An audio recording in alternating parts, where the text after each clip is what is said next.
जलमेव यस्य बलमेव तस्य, यानी जो समुद्र पर नियंत्रण रखता है वह सर्वशक्तिमान। आज 4 दिसंबर का ये ऐतिहासिक दिन हमें आशीर्वाद देता है। आज के दिन हम उन शूरवीरों को भी प्रणाम करते हैं जिन्होंने मातृभूमि के लिए अपना सर्वोच्च बलिदान दिया है।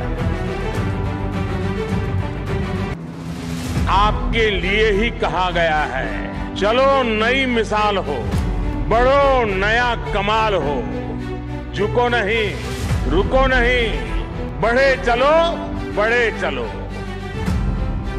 और आपकी ये हुंकार हर भारतवासी को जोश से भर रही है। চীন পাকিস্তানের পর ভারতের নতুন শত্রু দেশ হয়ে দাঁড়িয়েছে বাংলাদেশ। কখনো তারা ভারতের সীমান্তে ড্রোন ওড়াচ্ছে, কখনো আবার ভারতের সঙ্গে যুদ্ধ করার পাশাপাশি বাংলা, বিহার, উড়িষ্যা দখলের হুঙ্কার দিচ্ছে।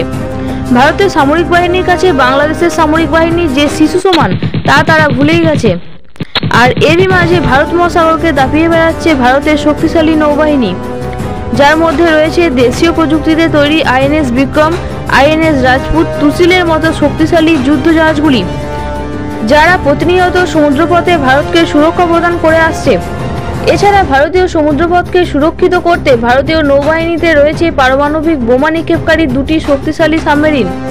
সেগুলি হলো আইএনএস আরিহান্ত ও আইএনএস আরিঘাট।